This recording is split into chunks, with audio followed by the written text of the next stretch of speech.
What's up, guys? Welcome back to another episode of Behind the Facade. This week, I'm going through some of the news because it's a really hectic kind of news week.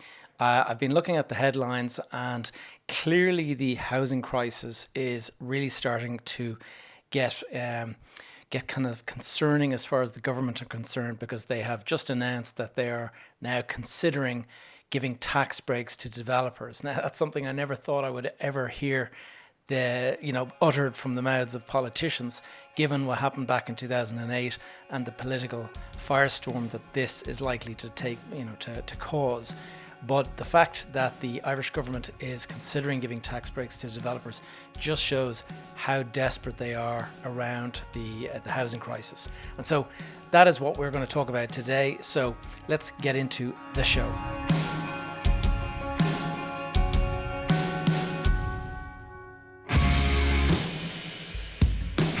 You are listening to Behind the Facade, and I'm your host, Gavin J. Gallagher. On this podcast, I explore the mental and emotional game often playing out subconsciously both in your mind and the mind of everyone else in the real estate or property investment market.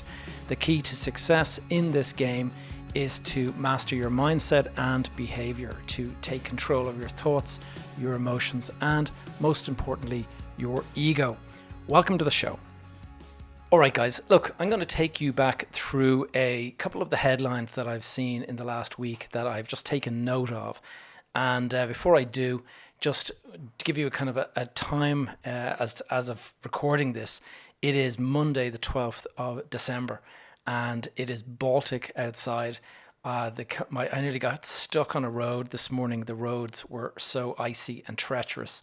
And that was after spending the day yesterday with the kids up in the mountains. We actually bought a sleigh and we spent the whole day. It was absolute madness up there. There was guys on, black sacks and all this kind of stuff. But we also had people with dogs pulling them like sleighs, pulling them down the mountain at full peg. So very, very entertaining and a fun day for everyone. And so let's get into these headlines, though. It's very, very interesting to see what's going on. So the first headline that I saw was that house prices are set to rise despite a slowdown in the housing market. And what they've actually identified is that the rents in Ireland have risen 82% since 2010, which is absolutely huge. And it makes you wonder, no wonder we're in such a housing crisis if that's going on. But the reality is as I've mentioned it before multiple times, 2008 was the global financial crash. It caused the Irish market to just completely implode, and the construction sector just got so badly damaged that 1 in every 2 jobs were lost. And so you have a situation where it's completely hollowed out the construction sector. We ended up being capable of building no more than about 10% of the houses that we had previously been building. And this just created this kind of what you would call a structural shortage. And that is basically there is no way now that we can catch up to the level that we need to be at, because the shortages are so great that the time it would take to catch up it's kind of like thinking, I love the cosmology and the astronomy and stuff like that. And they talk about the expansion of the universe and the fact that it's actually expanding faster than the speed of light, which technically sounds like it is impossible because nothing is supposed to be faster than the speed of light. In this particular case, it's something kind of similar. It's that no matter how big the Irish construction sector gets, it will not be able to catch up on the amount of houses that are needed to actually reach equilibrium with the supply-demand imbalances that are out there. And it's kind of sounds kind of crazy to say that, but you think to yourself, well, why don't people just go and build more houses? The reality is that the economics are not stacking up any longer. Inflation has pushed up construction costs. Construction costs are one element of the property developer's sort of cost control exercise that he has to run. The other is funding costs. And because of inflation going up, the central banks the ECB in particular here in the Irish market has lifted rates in order to counteract that. And what that has done is it's pushed up the borrowing cost. So you have construction costs going up and borrowing costs. That's two elements that were previously somewhat under control. So if you've bought a site and you've paid top dollar for the site, which is probably what people have paid given the fact that the housing market was so incredibly buoyant up until a couple of years ago, and you buy the property at full price, and then you expected to pay X for your construction costs, you expected that your funding costs would be Y, and your profit would be Z, we'll say. If you're now looking at both of those, X and Y, being kind of no longer something that you bargained for, then it could result in a negative figure for your profit, your Z figure. And so it really is just getting to the point where a lot of developers, like the size of developments are massive. You know, when you're developing even a small housing scheme, you're talking about borrowing millions. And nobody wants to go out there and borrow that kind of money unless they have some sort of a guarantee that they're going to get the profit at the end of the day.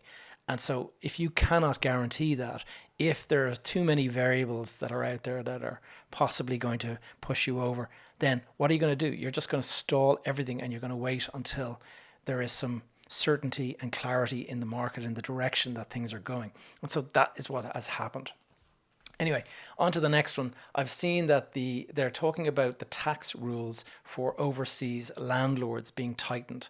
And that is interesting. It actually, there's an awful lot of people that have bought houses and have traveled abroad, and they still own these properties. And up until now, it has been, I guess, a little bit kind of lax on how they, whether they're the taxation of that income that you might be getting. It seems that it was not as tightly managed as, say, somebody living here in Ireland would be. And so they're cracking down on that now. The head of the Irish Central Bank has said that he expects the ECB to increase its rates by an additional 0.5% at the next meeting. Now, the reason I'm talking about this is because the next meeting is this week. And on Thursday of this week, we have got the ECB meeting, and they're still worried about inflation and all this kind of stuff. So they're going to continue raising rates, and this is going to put pressure on all of us. And if you're thinking about, if you have a mortgage, let's say you have a 200,000 mortgage out there, what we're looking at with this increase is about an additional €50 a month of an increase. Now that might not sound like much, but a lot of people would have significantly larger mortgages than 200,000. You might have 400 or 500,000. So you're talking about 100. Now, that on its own might not sound like a whole lot, but if you consider that your fuel costs have gone up, your petrol and your diesel costs have gone up, your food bills in the supermarket, all of this stuff is attacking people from all sides. And I'm hearing a lot of different things about, cash becoming high priority. A lot of people are starting to withdraw investments. And obviously the crypto crisis, a lot of people out there that were carrying profits through crypto, those people have been damaged. The stock market has been damaged. And now people are a little bit worried about what's going to happen to the property market. Now, just to give you an example of what this can do, even the biggest funds in the world can be affected by this. Blackstone, which is one of the largest firms in the world, and they have the largest real estate investment trust, REIT as it's usually called. These are huge funds where millions of big investors put their money in, and they will buy huge office buildings in Hong Kong and New York and places like this. So Blackstone is the biggest, and its fund size is $125 billion. That's a billion. And it has seen an increase in its redemptions. Now, redemptions are, say you put €1,000 in, or €1,000,000 if you're one of the big funds. You put this money into the REIT and you decide that, you'd like it back. That is a redemption. You're actually redeeming your investment. And so what people do is they put in the paperwork and they apply, say, look, I put in, we'll say $1 million, and I want to get my million plus profit back, and that might be 1.2 million or whatever it might be. In this particular case, what's happened is there has been such an increase in the numbers of people that are doing redemptions that Blackstone have had to restrict the numbers of redemptions. Now, the reason that they do that is because a property fund, they have lots and lots of big, beautiful assets, like, you know, office buildings, factory buildings, hotels, all that kind of stuff. And those assets are very, very valuable, but they're not liquid. So if you've got 100 billion fund and 99 billion of it is, you know, sitting there in nice, big, shiny assets, and you've got $1 billion in cash lying to the side, then the amount of redemptions that come in could be a problem for you, because you're not able to go out into the market and just sell a building at the drop of a hat. You have got to wait for, you know, the process to run out. And so that process is, you know, put the building on the market, you elicit lots of different offers, and you eventually sell the building, and you'll make your profit. But it takes, you know, 6 to 12 weeks perhaps to do that. And so you can't just push a button and have cash in the bank. Now, what's happened is there's actually these are not the Blackstone numbers, but these are the numbers for all REITs in the US, I believe. And it said that in Q4, so in this time 1 year ago, the amount of redemptions that were requested was 383 million, which is perfectly a normal amount. They would always have that kind of cash lying around to be able to distribute. But then the following quarter, so January of this year, Q1 of 2022, that 383 increased to 881.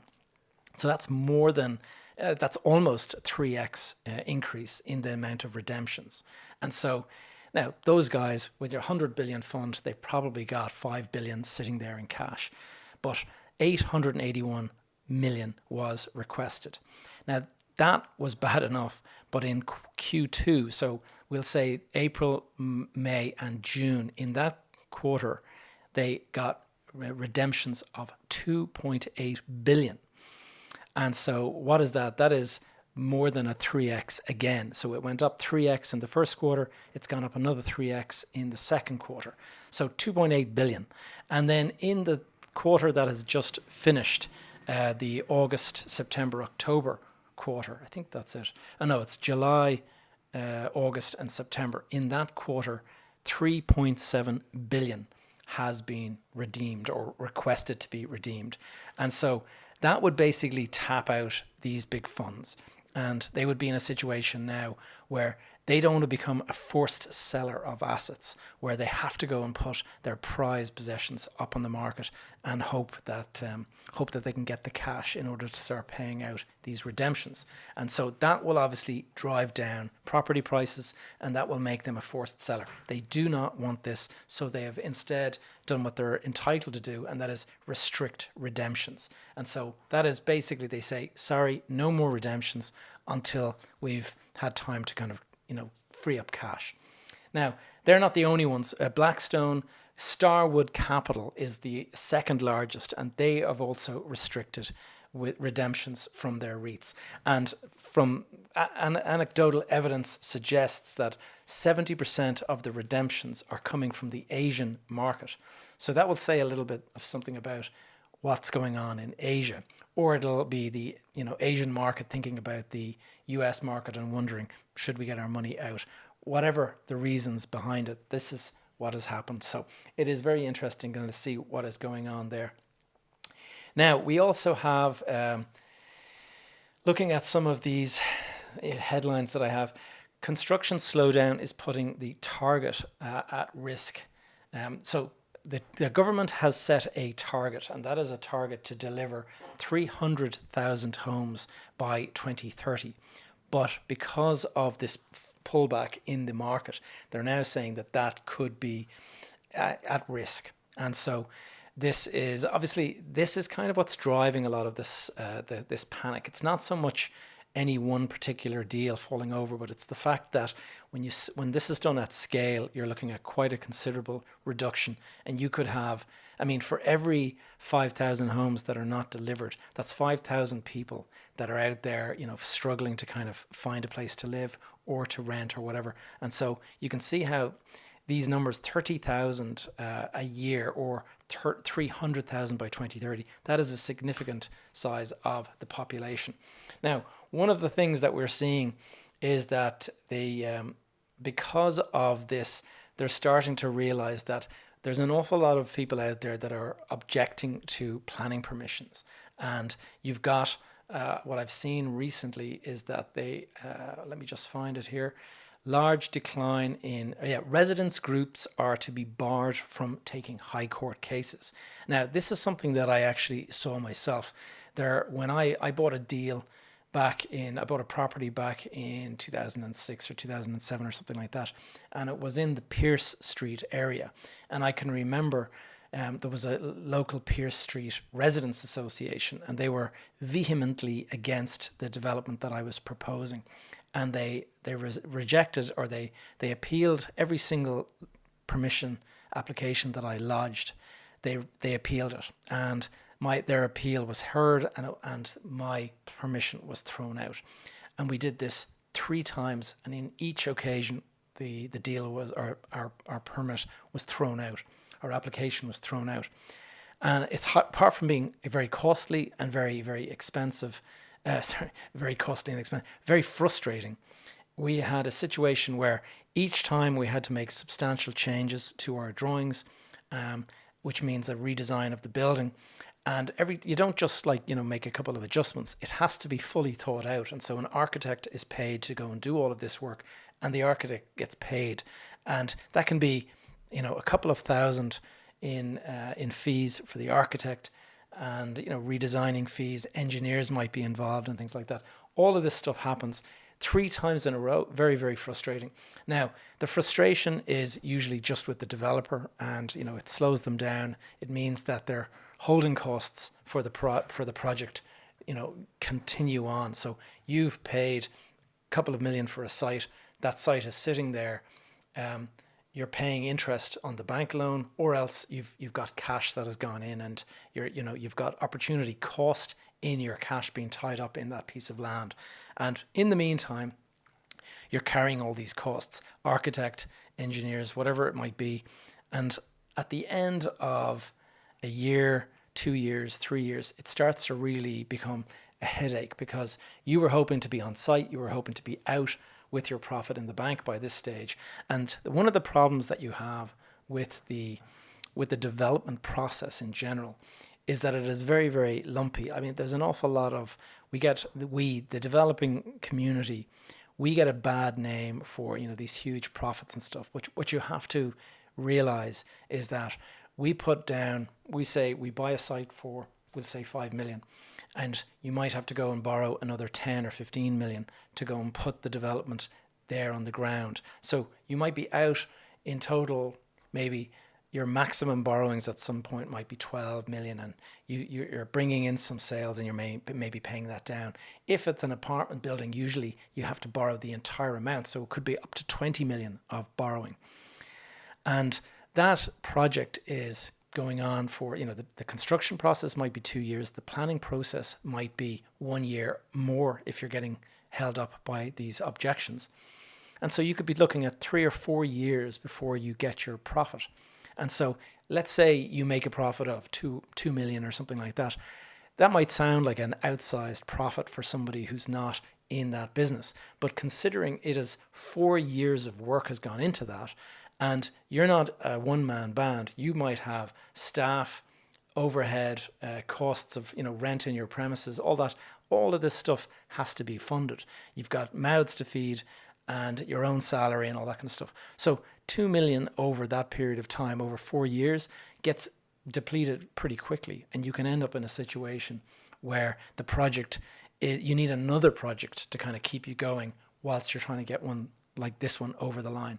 So you're not going to find a lot of people sort of worrying about the developers out there, but this is the reality. And I think because of the 2008 crash and the fact that the developers were largely considered to be responsible for that, the likes of the big developers that had billions in debt, and they brought down some of the Irish banks.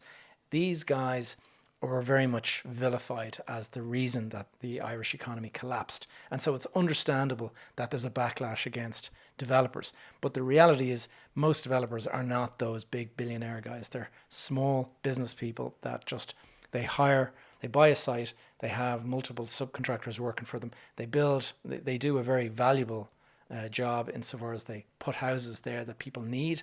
And it's a time consuming project to do. You get in, you buy your site. Working today in the cold, can you imagine what it's like to spend an entire day on site?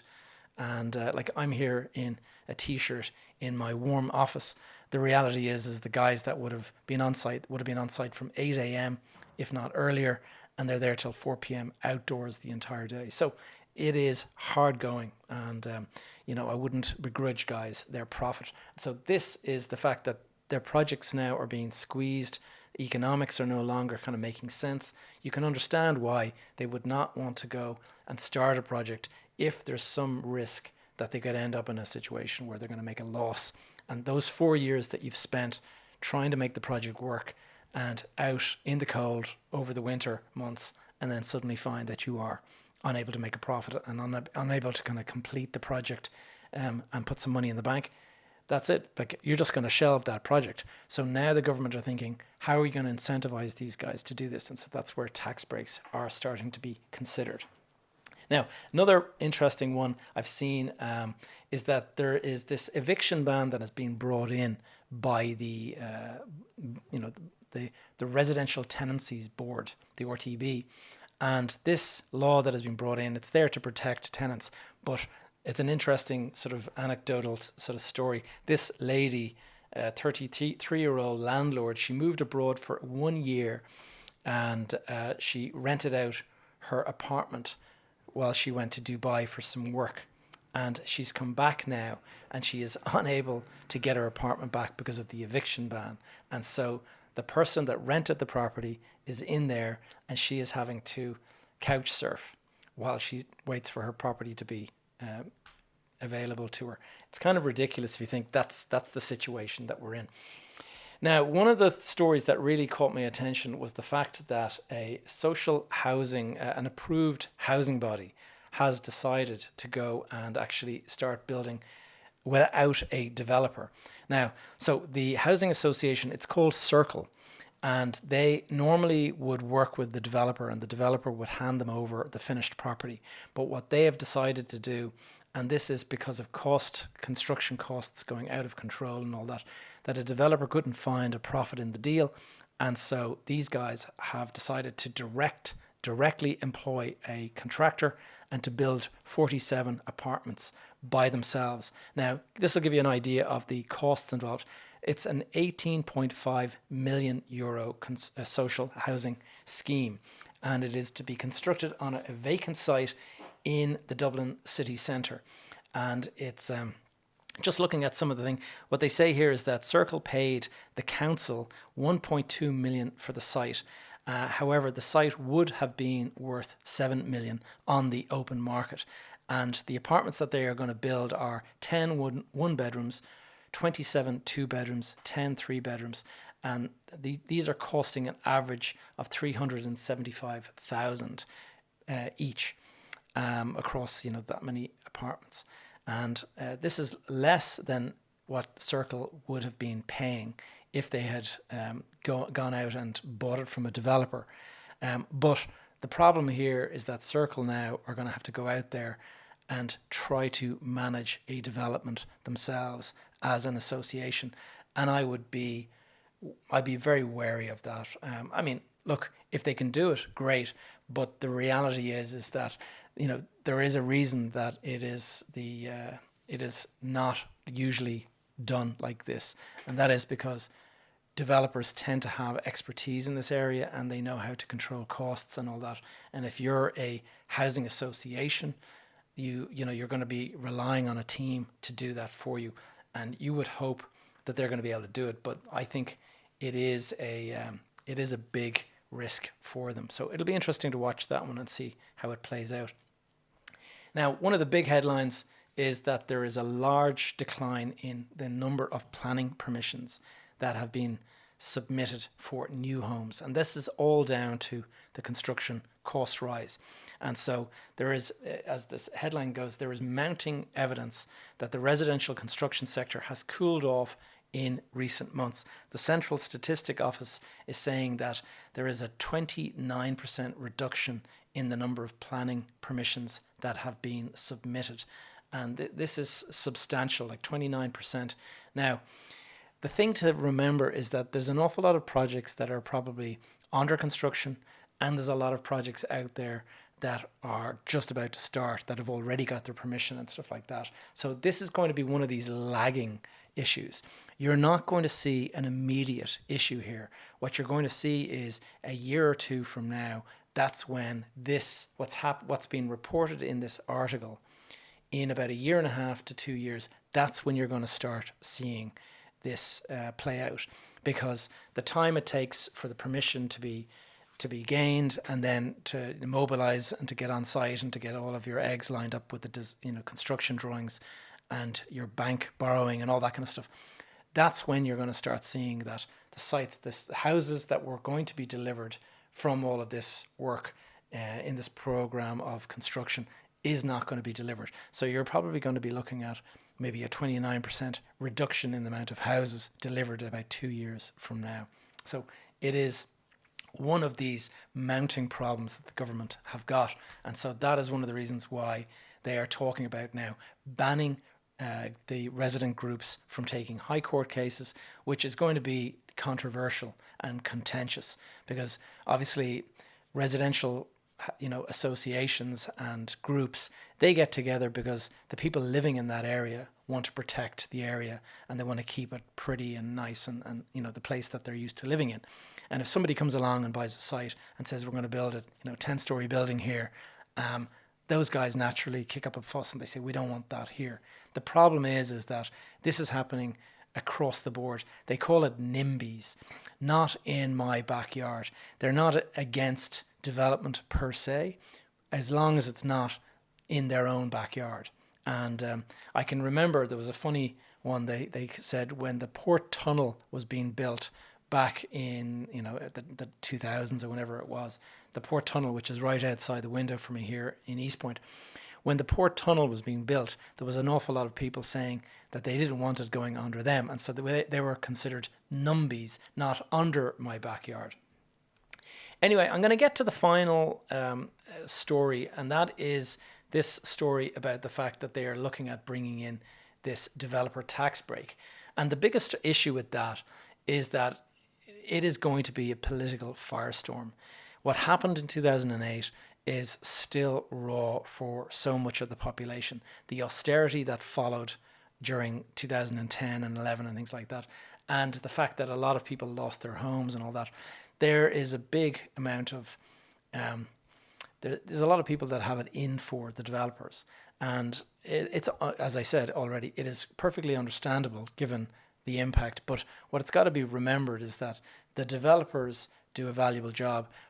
The ire should be directed at the guys that were greedy and had like billions borrowed. And they talk about the Maple 10 or something like that. There was 10 developers that Anglo-Irish Bank lent billions to in order to buy back their shares. And those guys were, systemically a risk to the entire system. There was people like Liam Carroll, the late Liam Carroll. Liam had, I think, sort of 2 billion in borrowings. So the problem with this is that you go back to 2008 and everyone has vivid memories of the crash of the Irish market. And it was widely condemned that, what was widely felt and condemned was that between the bankers and the developers, there was this little golden circle going on. And the developers were out there borrowing billions.